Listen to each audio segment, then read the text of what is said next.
اس لیے الحمدللہ ہم سارے مومن ہیں، اور سارے محبت کے ساتھ پڑھو الصلاۃ والسلام علیک یا سیدی یا رسول اللہ وعلی آلک واصحابک یا سیدی یا حبیب اللہ، الصلاۃ والسلام علیک یا سید المرسلین وعلی آلک واصحابک یا خاتم النبیین۔ یہ علیحدہ بات ہے، کسی کو یہ درود یاد نہ ہو اور وہ بیچارہ نہ پڑھ سکے، کیونکہ ہم اس میں شک نہیں ہیں مومن، لیکن اس ملک میں رہتے ہیں جو بنا تو ایمان والوں کے لیے ہے۔ پاکستان ہے، جیسے ہوتا ہے گلستان، گلستان کہتے ہیں پھولوں کی جگہ، ہندوستان ہندوؤں کی جگہ، نخلستان کھجوروں کی جگہ، یہ ہے پاکستان پاکوں کی جگہ۔ سبحان اللہ، یہ ملک تو پاکوں کے لیے ہے، اور پاک صرف سنی ہے، بے شک، ذمہ داری سے عرض کر، سبحان اللہ، پاک صرف سنی ہے، کیونکہ اہل سنت و جماعت کے پاک ہونے کی دلیل یہ ہے کہ سرکار کی اس عالم دنیا میں تشریف آوری کی خوشیاں صرف سنی مناتے، صرف سنی، کیونکہ خوشی وہ مناتا ہے جسے نعمت دی جاتی ہے۔ سبحان اللہ، اللہ تبارک و تعالی جل شانہ نے اپنے حبیب پاک صلی اللہ علیہ وسلم کو رحمت للعالمین بنایا ہے، پورے عالمین کے لیے رحمت، جنوں کے لیے رحمت، انسانوں کے لیے رحمت، حیوانوں کے لیے رحمت، پرندوں کے لیے رحمت، حشرات الارض کے لیے رحمت، فرشتوں کے لیے رحمت، خاکیوں کے لیے رحمت، نوریوں کے لیے رحمت، فرشیوں کے لیے رحمت، عرشیوں کے لیے رحمت۔ سبحان اللہ، آپ ہیں رحمت للعالمین۔ اللہ تعالی نے فرمایا محبوب آپ کو رحمت تو سب کے لیے بنایا، اور ہمارے آقا رسول ہیں پوری مخلوق کے لیے، پوری مخلوق۔ فرمایا ارسلت الی الخلق کافہ، اللہ نے مجھے پوری مخلوق کا رسول بنا کے بھیجا۔ سبحان اللہ، سبحان اللہ، آپ رسولوں کے بھی رسول ہیں، آپ نبیوں کے بھی رسول ہیں، سبحان اللہ، سبحان اللہ، کل مخلوق کے رسول ہیں۔ اس لیے موت بھی میرے آقا کی محتاج ہے، توجہ رکھنا، موت بھی ہمارے آقا کی محتاج ہے، اور حیات بھی ہمارے آقا کی محتاج ہے۔ سبحان اللہ، سبحان اللہ، موت کو وجود ملا مدینے والے آقا کے رحمت عالمینی کے لنگر سے، بے شک، حیات کو وجود ملا میرے آقا کی نگاہ کرم سے، کیونکہ آپ رسول ہیں کل مخلوق کے لیے۔ اور یہ ذہن میں رکھیے کہ نبی امت کا محتاج نہیں ہوتا، امت نبی کی محتاج ہوتی ہے، بے شک، نبی امت پہ غالب ہوتا ہے، امت نبی پہ غالب نہیں ہوتی۔ اور ہمارے آقا ہیں کل مخلوق کے نبی، سبحان اللہ، کل مخلوق، وہ شے جس پر لفظ خلقت صادق آئے گا کہ یہ مخلوق ہے، یہ مخلوق ہے، یہ مخلوق ہے، وہ سرکار کی امت ہے۔ تو قرآن پاک نے ہمیں یہ بھی بتایا کہ خالق الموت والحیات۔ سبحان اللہ سبحان اللہ۔ وہ کچھ آپس میں مذاکرات شروع ہو گئے تھے، اس لیے میں نے کہا کیونکہ میں سمجھا رہا ہوں جس شاگرد کی توجہ مبذول ہو جائے گی وہ فیل ہوگا۔ کامیاب وہی ہوتا ہے کہ سمجھانے والا سمجھنے والے کو دیکھے اور سمجھنے والا سمجھانے والے کو دیکھے، سبحان اللہ بے شک۔ پڑھنے والا پڑھانے والے کو دیکھے اور پڑھانے والا پڑھنے والے کو دیکھے، تب علم راسخ ہوتا ہے۔ بے شک۔ اب آپ دیکھیں نا، ہمارے اللہ نے ہمارے آقا کو پڑھایا سبحان جن اللہ۔ کا ہم میلاد منا رہے واہ ہیں۔ واہ واہ۔ اللہ نے ہمارے آقا کو پڑھایا۔ قرآن مجید میں خود فرمایا الرحمن علم القرآن، سبحان اللہ۔ فرمایا جب میں ہوا مہربان تو پڑھایا قرآن۔ سبحان اللہ۔ اب دیکھو نا، علامہ افعال قلوب میں سے ہے۔ افعال قلوب دو مفعولوں کا تقاضا کرتے ہیں۔ اب مفعول ثانی کا جو ذکر ہو گیا کہ اللہ تعالی نے پڑھایا، کیا پڑھایا؟ قرآن۔ مگر مفعول اول کا ذکر نہیں ہوا۔ پڑھایا تو قرآن، مگر یہ نہیں بتایا کہ کس کو پڑھایا۔ سبحان اللہ۔ اب مفعول اول کا ذکر نہ کرنا کس بات پہ دلالت کرتا ہے؟ فرمایا ذکر تو اس چیز کا کیا جائے نا جس میں کوئی شک و شبہ ہو۔ میرے محبوب کی ذات میں تو شک و شبہ ہے نہیں۔ سبحان اللہ سبحان اللہ۔ میرے محبوب سے پہلے تو کائنات میں تھا کوئی نہیں جو میں اس کو قرآن پڑھاتا۔ اللہ نے پڑھایا، مگر کب؟ جب رحمان، صفت رحمان کو ظاہر کیا۔ یہ نہیں فرمایا کہ اللہ علم القرآن، اللہ نے قرآن پڑھایا، نہیں، فرمایا الرحمن علم القرآن، کیونکہ علم مہربانی کے ساتھ راسخ ہوتا ہے۔ سبحان اللہ۔ استاد اگر مہربان بیٹھا ہو تو تلمید رشید اس سے فیض حاصل کر سکتا بے ہے، شک۔ شاگرد اس سے فیض حاصل کر سکتا ہے۔ اور استاد جلال میں بیٹھا ہو، غصے میں بیٹھا ہو، تو پھر شاگرد بیچارہ مبہوت تو ہو جائے گا لیکن علم نہیں حاصل کر سکے گا۔ اس لیے ہمارے اللہ نے اس میں جلالت کا ذکر نہیں کیا، اللہ نہیں فرمایا الرحمن۔ جب وہ ذات پاک ہوئی مہربان، علم القرآن، قرآن سکھایا، پڑھایا۔ سبحان اللہ۔ تو مولا کس کو؟ فرمایا میرے محبوب سے پہلے کوئی تھا جو میں اس کو پڑھاتا؟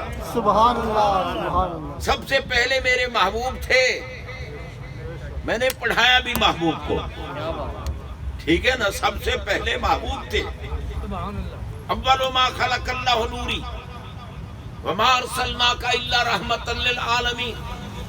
میں قرآن پاک کا دامن تھام کے عرض کر رہا ہوں، کوئی ملا نہیں کہہ سکتا کہ ہمارے نبی سے پہلے کوئی چیز تھی، کیونکہ اگر نبی سے پہلے کوئی چیز مانو تو بھئی جب وہ چیز ہے تو عالم تو ہوا، کیونکہ عالم کہتے ہیں ما سوی اللہ کو، اللہ کی ذات کے سوا جو کچھ ہے وہ عالم ہے۔ اگر کوئی چیز ہمارے آقا سے پہلے ہوتی، اور آقا ہے رحمت للعالمین، رحمت ہے صفت، صفت تابع ہوتی ہے ذات کے، ذات ہوگی تو صفت پائی جائے گی۔ زید عادل، زید ہوگا تو عادل پایا جائے گا، عدالت پائی جائے گی۔ حضرات محترم غور کیجیے، اگر کوئی چیز ہمارے آقا سے پہلے مانو تو بھئی شاید تو ہوئی، عالم تو ہوا، لیکن ابھی محبوب نہیں ہے۔ جب محبوب نہیں تو رحمت بھی نہیں، تو پھر رحمت للعالمین تو نہ ہوئے۔ پھر رب فرماتا وما ارسلناک الا رحمت بعض العالمین، محبوب ہم نے آپ کو بعض عالمین کے لیے رحمت بنایا، مگر رب نے رحمت بعض العالمین نہیں فرمایا، فرمایا رحمت للعالمین۔ ثابت ہوا کہ اللہ کی ذات پاک کے سوا کچھ نہیں تھا، یا خدا تھا یا میلاد والا مصطفیٰ تھا۔ سبحان اللہ، سبحان اللہ، نعرہ تکبیر، نعرہ رسالت، نعرہ حیدری۔ ابھی میں تمہید میں ہوں، میں نے تقریر نہیں شروع کی۔ تقریر تو میلاد کی ہے نا بھائی، وہ تو شروع کروں گا، یہ نہیں پتا کہ کب شروع کروں گا، سبحان اللہ، کیونکہ یہ خوش بختی تو ہے نا عبید الرحمن کی، جو اپنے والد گرامی اور تایا جان کے زیر سایہ اور تمام اپنے بزرگوں کے زیر سایہ اس نورانی محفل کا انعقاد کر کے بیٹھے۔ وہ بے نیاز ہے، اس کی مرضی، جس کو چنے چن لے۔ سبحان اللہ، بے شک، بڑے بڑے دولت مند بیٹھے رہیں گے، توفیق نہیں ہوگی محمد پاک کی آمد کی خوشی منانے کی۔ سبحان اللہ، اور خوشی وہی مناتا ہے جسے رب پسند فرماتا ہے۔ سبحان اللہ، بے شک، جناب بندہ خوشی کیوں نہ منائے، اس ذات پاک کی خوشی کیوں نہ منائے جن نے دنیا میں بھی ہماری خیر مانگی۔ دیکھو نا، جب دنیا میں جلوہ فرما ہوئے تو آتے ہی سر سجدے میں، سبحان اللہ، واہ، اور میں نہیں کہتا، اعلیٰ حضرت کہتے ہیں پہلے سجدے پہ روز ازل سے درود، سبحان اللہ، سبحان پہلے سجدے پہ۔ ابھی کسی نے سجدہ نہیں کیا تھا مسجود کو، ابھی معبود کی عبادت کسی نے نہیں کی تھی۔ میرے محبوب نے سب سے پہلے اللہ کا ذکر بھی کیا، اللہ کی عبادت بھی کی، اور جب دنیا میں آئے تو ظاہر کیا کہ میں عبادت کا عادی تھا، اسی لیے تو سجدہ کر رہا ہوں۔ سبحان اللہ، سبحان اللہ، واہ واہ واہ واہ، دنیا میں آتے ہی سجدہ، اور سجدے میں کیا پڑھ رہے ہیں؟ رب حبلی امتی۔ واہ، غور کرنا ذرا، یہ جملہ معترضہ درمیان میں آ گیا ہے۔ میں نے الرحمن و علم القرآن پر گفتگو کرنی تھی، کروں گا، سبحان اللہ، لیکن اس جملہ معترضہ کو ذرا آپ سمجھ لیں۔ دنیا میں آتے ہی آقا نے کیا سجدہ، اور اللہ کی بارگاہ میں، اور دعا کیا مانگی؟ رب حبلی امتی۔ سبحان اللہ، اب مر نہ جائے ملا جو کہتے 40 سال تک تو پتہ ہی نہیں تھا کہ نبی ہوں یا نہیں ہوں، 40 سال کے بعد نبوت ملی، پاگلان ملک و ملت، فخر اہل لعنت و بدت۔ 40 سال کے بعد نبوت ملی نہیں، نبوت کا ظہور 40 سال کے بعد ہوا۔ ملی کب؟ اب پوچھو، صحابہ کرام رضوان اللہ تعالی علیہم اجمعین بارگاہ رسالت میں حاضر ہیں اور عرض کر رہے ہیں متا وجبت لک النبوت، آقا آپ کو نبوت کب ملی؟ اب دیکھو بھائی، ہمیں ضرورت ہے کہ ہم عمران خان سے پوچھیں کہ آپ کو وزارت عظمیٰ کب ہاتھ لگی؟ کوئی ضرورت نہیں، ہمارے سامنے لگی ہے ہاتھ، ہمارے سامنے نابینے کے پاؤں تلے بٹیرا آ گیا ہے جی۔ تو جناب غور کیجیے، ہمیں پوچھنے کی نہیں ضرورت، بے شک، ہمیں نہ وزیر اعلیٰ سے ضرورت ہے پوچھنے کی کہ کب ہاتھ آئی، اور نہ وزیر دخول سے، وزیر داخلہ سے بھی پوچھنے کی ضرورت نہیں کہ کب ہاتھ آئی۔ واہ واہ واہ، جن کو منصب ہمارے سامنے ملا ان سے پوچھنے کی ضرورت نہیں۔ اب آقا نے اعلان نبوت تو صحابہ کے سامنے کیا تھا نا، بے شک، اگر صحابہ کا عقیدہ یہی ہوتا ہے کہ اب نبوت مل رہی ہے تو وہ پوچھتے نا، یہ سیاستہ کی حدیث ہے، ترمذی شریف کی حدیث ہے، جناب بندہ صحابہ پوچھ رہے ہیں متا وجبت لک النبوت، آقا اعلان نبوت تو آپ نے اب کیا، ذرا یہ بتائیں تو صحیح ملی کب؟ سبحان اللہ، سبحان اللہ، ملی کب؟ اچھا چلو، صحابہ نے یہ کہہ دیا، آقا تو فرما دیتے نا کہ تمہارے سامنے تو میں نے اعلان کیا ہے اور پوچھنے آگے ہو کب ملی؟ نہیں، جب ان نے پوچھا آقا نے جواب کیا دیا؟ فرمایا وآدم بین الروح والجسد، وآدم بین الروح والجسد، فرمایا آدم کی روح جسم سے دور تھی، جسم آدم روح سے دور تھا، نہ روح کا تعلق جسم سے تھا نہ جسم کا تعلق روح سے تھا، آدمیت نہیں تھی، میں محمد نبی تھا۔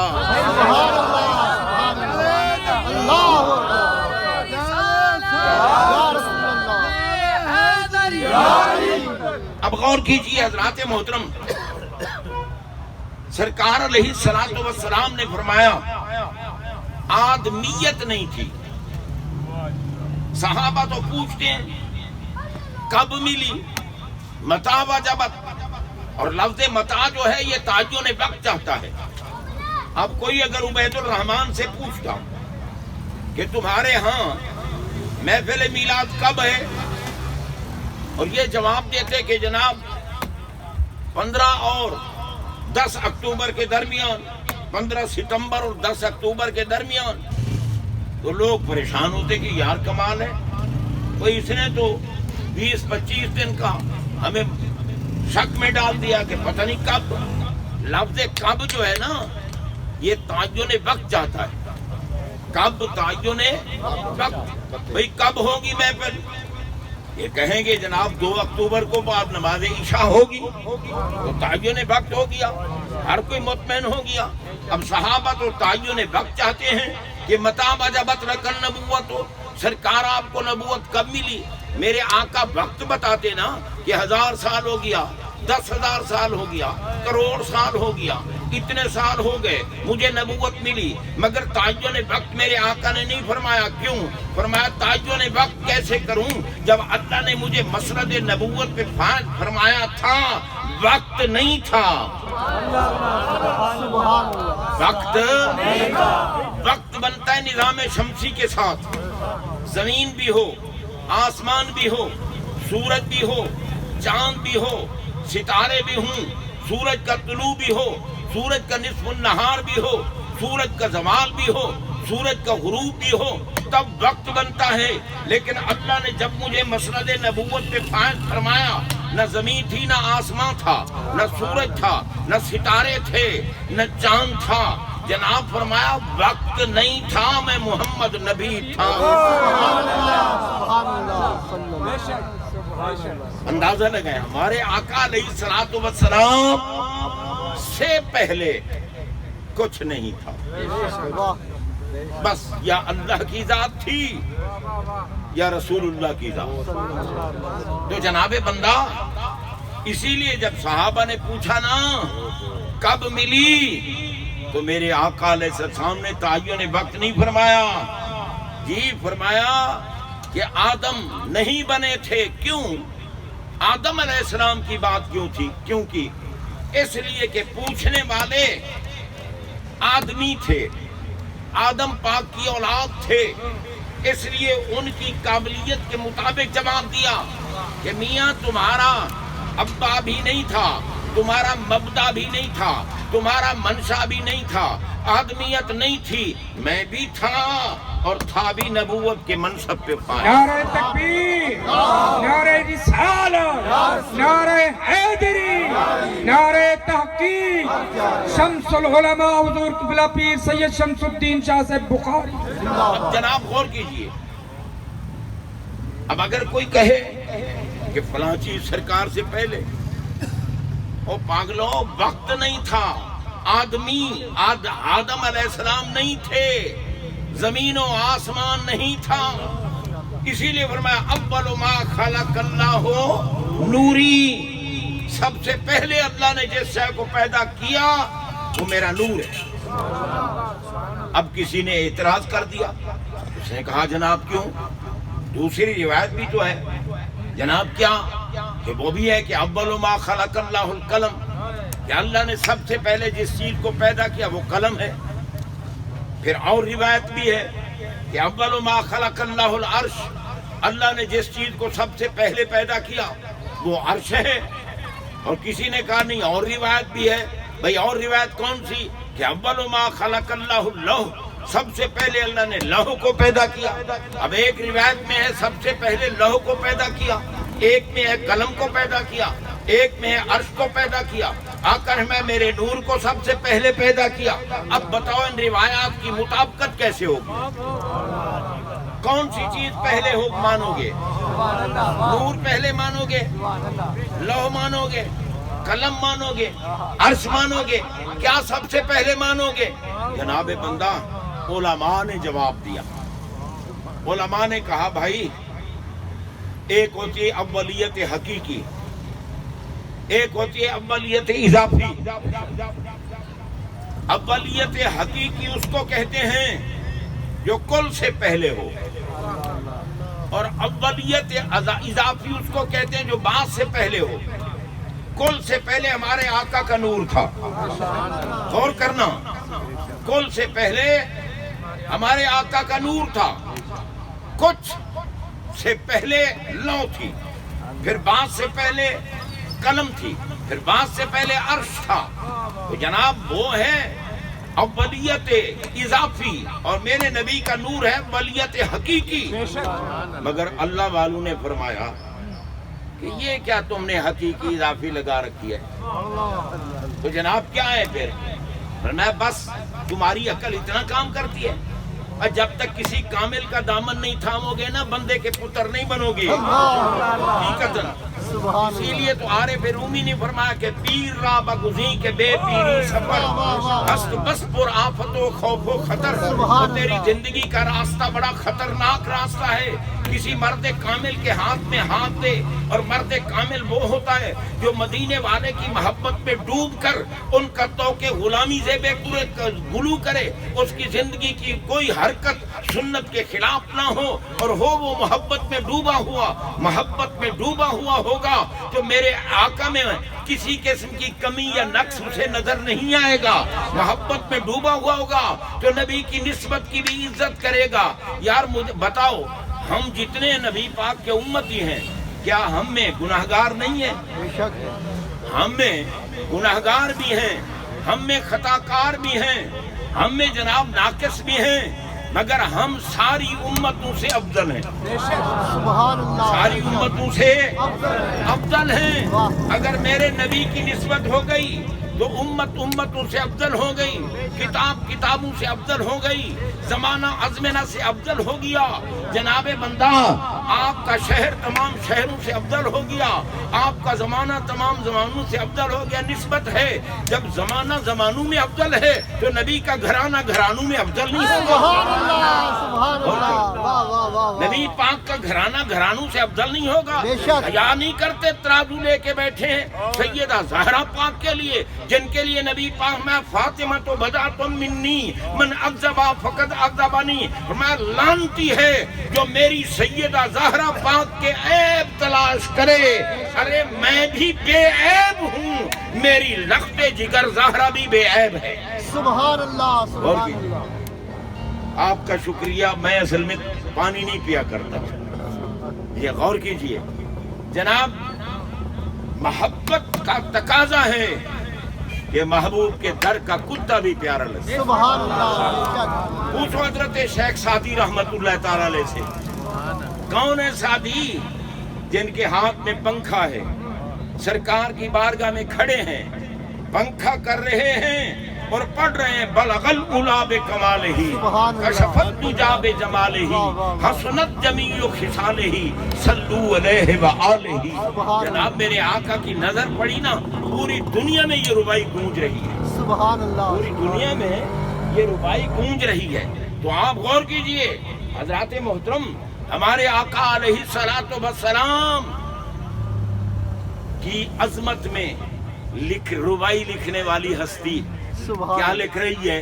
ربائی لکھنے والی ہستی کیا لکھ رہی ہے؟ کیا بارگاہ میں عرض کریں؟ الہی بے حق بنی فاطمہ. سبحان اللہ سبحان اللہ. خدایا بے حق کی بنی فاطمہ کہ برکول ایمان کنی خاتمہ. سبحان اللہ. جی یا اللہ سیدہ فاطمہ الزہرا سلام اللہ علیہا کی اولاد کا صدقہ سبحان اللہ بے شک بنی فاطمہ، کیونکہ اصل میں لفظ ہے بنین،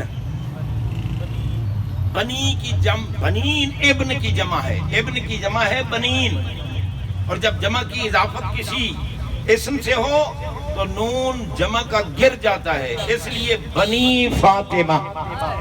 اے اللہ تجھے فاطمہ الزہرا کی اولاد کا واسطہ کہ برقول ایمان کنی خاتمہ، میرا خاتمہ ایمان پہ کرنا، میرا خاتمہ ایمان پہ کرنا، تجھے اولاد فاطمہ کا واسطہ ہے، میرا خاتمہ ایمان پہ کرنا۔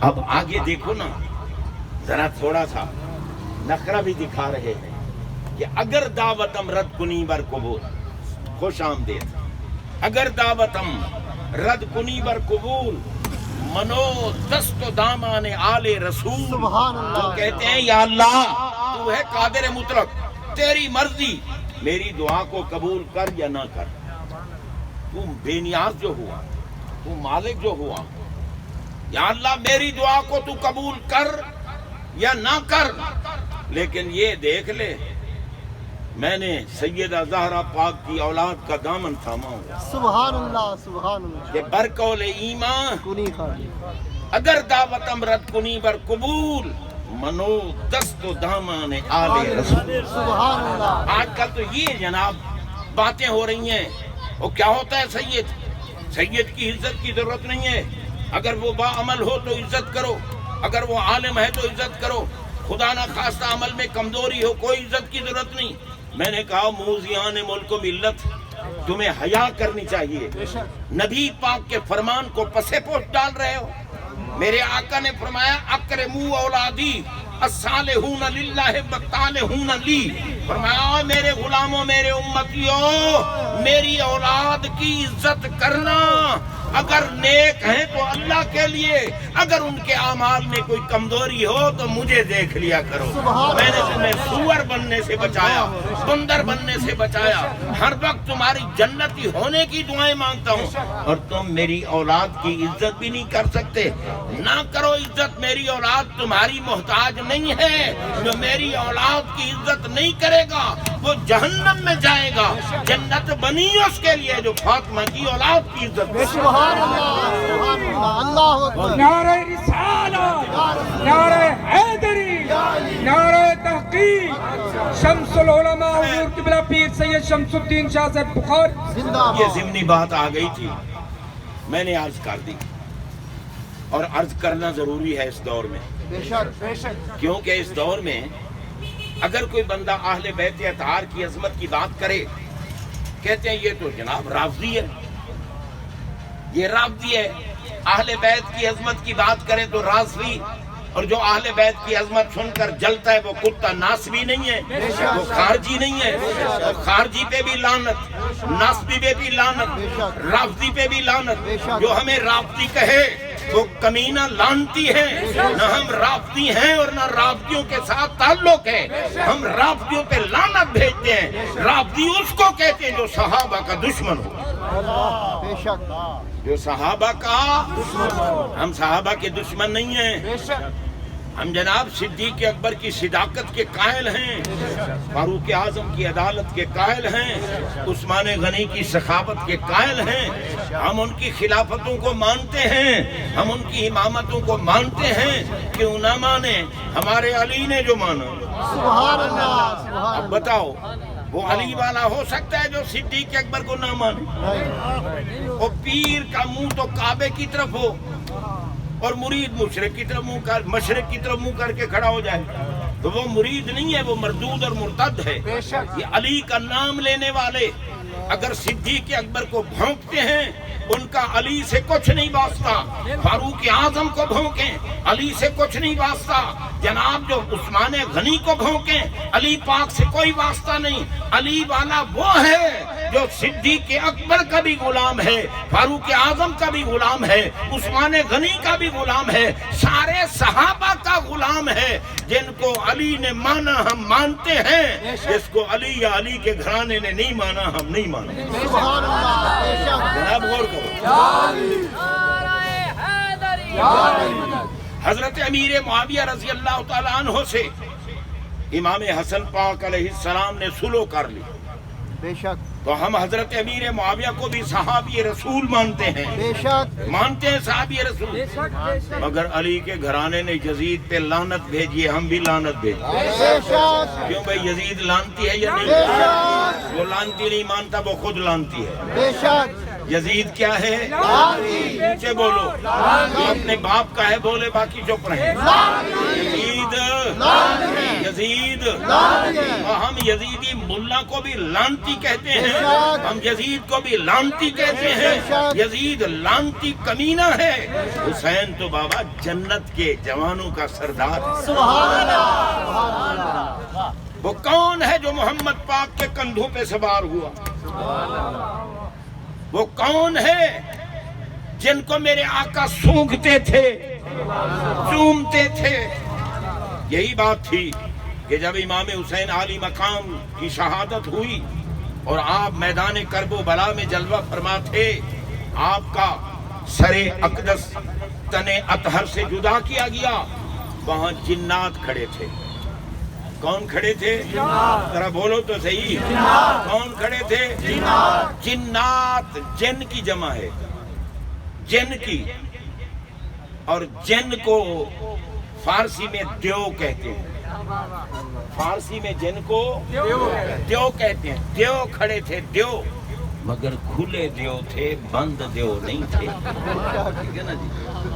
وہ کھڑے تھے امام حسین علی مقام کے چہرہ انور کے پاس، اور شبر کو کہہ رہے تھے، خولی کو کہہ رہے تھے، تمام لانتی یزیدیوں کو کہہ رہے تھے کہ کمینوں دیکھو اس چہرہ انور کی طرف۔ اور یہ چہرہ کس کا ہے؟ مسح الرسول جبینہ فلہ بریق فی الخدود ابواہ من اولیاء قریش جدہ خیر الجدود۔ جن کہہ رہے ہیں، جن، لانتیوں، کمینیوں، جہنمیوں، موسیوں اور اولاد غلط پیدا ہونے والوں، دیکھو اس پیشانی اطہر کو ہم نے خود آنکھوں سے دیکھا، محمد پاک بوسے دیتے تھے، سبحان اللہ، سبحان اللہ۔ اس پیشانی پہ بوسے دیتے تھے، ان رخساروں کو چومتے تھے۔ تمہیں ان رخساروں سے نور نکلتا نظر نہیں آ رہا؟ جنات کہہ رہے تھے۔ اور رب نے کہا، حسین تیری شہادت کے بعد بھونکنے والے بہت ہوں گے، ذرا سر کٹا کے قرآن کا درس دے،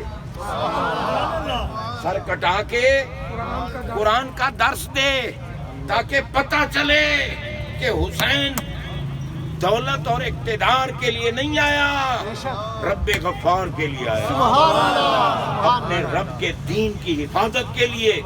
اسی لیے اجمیر کے بادشاہ نے کہہ دیا، شاہ ہست حسین۔ سبحان اللہ، سبحان اللہ۔ اب ملا کہتا ہے نہیں، یہ شعر غریب نواز کا نہیں ہے، کسی معاذ اللہ کسی رافضی کا ہے۔ میں نے کہا تو 4 کتابیں تو پڑھا نہیں، جاہل کہیں کے، تو کہاں کا فیصلہ کون خطیب آ گیا؟ حیا کر، غریب نواز کی شان میں گستاخی نہ کر، مجھے دکھا تو صحیح دنیا میں غریب نواز جیسا جو داتا سرکار کے پاس آئے تو داتا سرکار قبر سے نکل کر ان نے استقبال کیا اور 40 دن اپنا مہمان رکھا اور ان سے گفتگو ہوتی رہی، پھر وہ کہہ کے گئے گنج بخشے فیض۔ سبحان اللہ، سبحان اللہ۔ سبحان اللہ سب کہہ دیا کرو۔ اگر زبان پہ کسی نے پابندی لگا رکھی ہے وہ بیچارہ بے قصور ہے، سبحان اللہ۔ جی وہ بے قصور ہے۔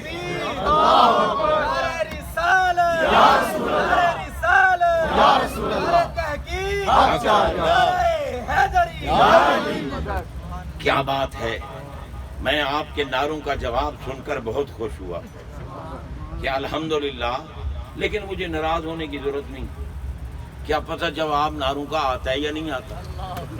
تو جب ہمارے مقتدرین کو نہیں آتا، ہمارے وزراء کو نہیں آتا، وزیر اعظم کو خاتم النبیین کا لفظ نہیں آیا، اب جو خاتم النبیین جو بچوں کے زبان پر بھی ہے، جو خاتم النبیین نہ پڑھ سکے، میں اسے مومن کہاں سے مان دوں. غور کیجیے حضرات محترم، یہ نہیں ہے کہ وہ اتنا جاہل ہے کہ اسے خاتم النبیین کا لفظ نہیں آتا تھا. نہیں، وہ پڑھنا نہیں چاہتا تھا کیونکہ اس کے گرو ناراض ہوتے تھے، اس کے گرو ناراض ہوتے تھے. جناب بندہ، میرے آقا کو نہ کہو تم، وہ تھے بھی خاتم النبیین، ہیں بھی خاتم النبیین، رہیں گے بھی خاتم. جس کو اللہ خاتم النبیین کہہ دے، جس کو رسول اللہ خاتم النبیین کہے. جناب بندہ، رسولوں نے، میرے آقا نے خود کو کہا خاتم النبیین، فرمایا لا نبی بعدی، میرے بعد کوئی نبی نہیں آنا.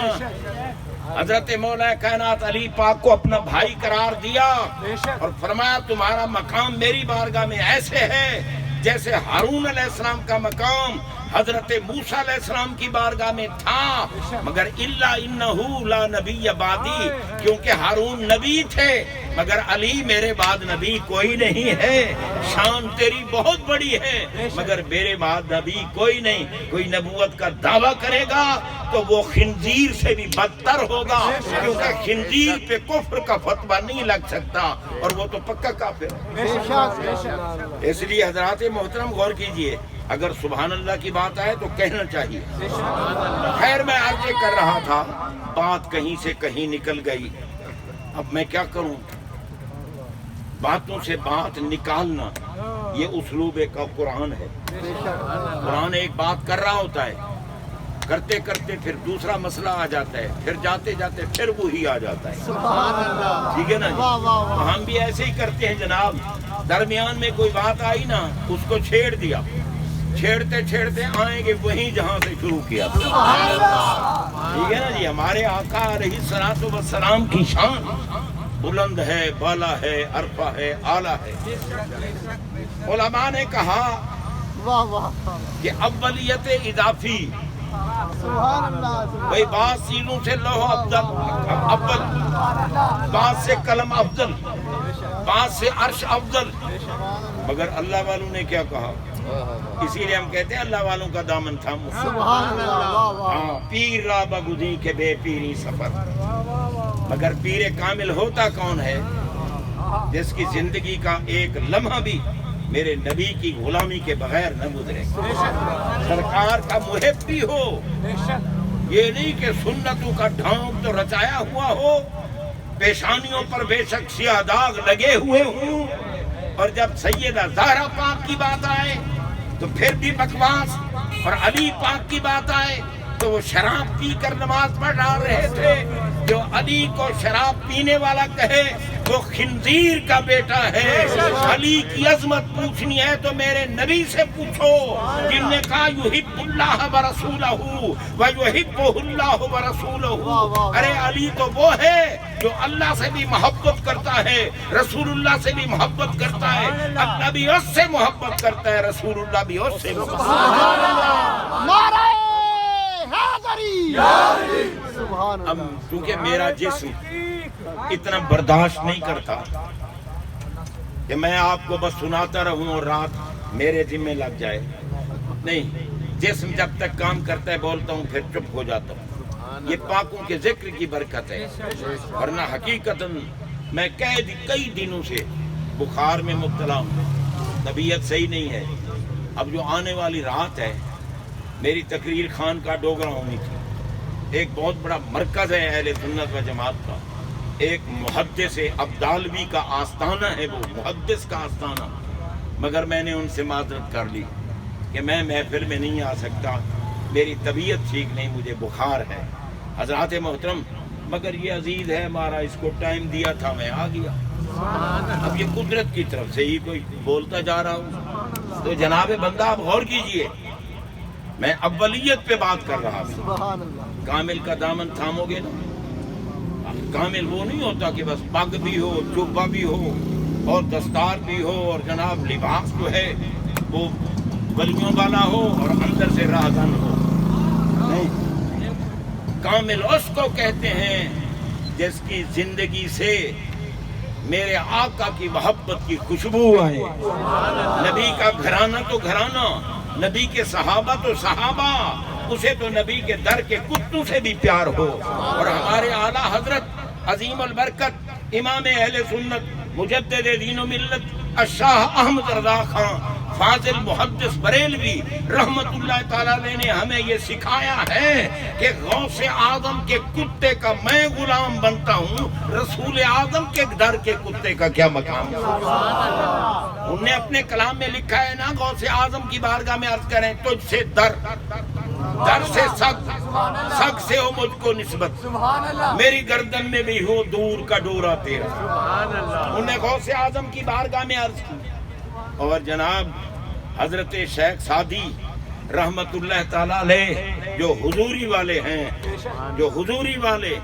جنہوں نے یہ کہا خدایا بے حق کے بنی فاطمہ کہ برکول ایماں کنی خاتمہ، اگر دعوت امرت کنی بر قبول منو تست دامان آل رسول. جناب حضرت شیخ سعدی رحمت اللہ تعالیٰ میرے آقا کی بارگاہ میں کیا عرض کرتے ہیں؟ کہتے ہیں یک جاں چے کند سادی مسکی کے 200 جاں سازیں فدائے سگے دربان محمد صلی اللہ علیہ وسلم.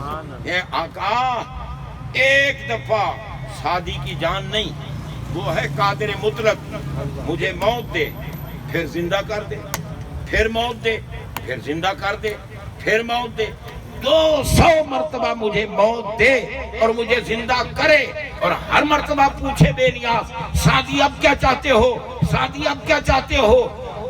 میرے آقا میں ہر مرتبہ اپنے رب کی بارگاہ میں یہی عرض کروں گا کہ آقا تمہارے دروازے کا کتا ہو اور میں سعدی اس پر قربان ہوتا رہوں. یہ اللہ والوں کی بات ہے. تو بھائی کاملین کا دامن تھامنا چاہیے. اب کاملین نے کہا کہ یہ کیا تم نے یار اولیت حقیقی اور اولیت اضافی لگا رکھی ہے؟ تو جناب پھر کیا ہے؟ فرمایا ذرا محبت کی نگاہوں سے دیکھو، کسی کامل کا دامن تھام کر دیکھو.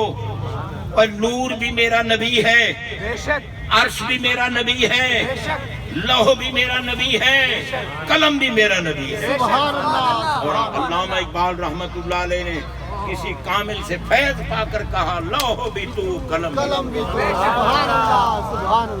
علامہ اقبال نے فرمایا لوح بھی تو قلم بھی تو، تیرا وجود الکتاب، گنبد آبگین رنگ تیرے محیط میں حباب. غور کیجئے بھائی حضرات محترم، کیوں بھئی یہ کیسے؟ عرش بھی محبوب. فرمایا ایمان سے بتاؤ عرش مکان سے بلند ہے یا نہیں ہے؟ عرش سب سے بلند ہمارے آقا سے. مخلوق میں کوئی ہے ایسا جو ان سے بلند ہو؟ جب آقا سے بلند کوئی نہیں تو آقا سب سے بلند ہیں اللہ کے کرم سے. اللہ نے ان کو یہ منصب دیا ہے، اس لیے وہ عرش ہے، اس لیے عرش ہے.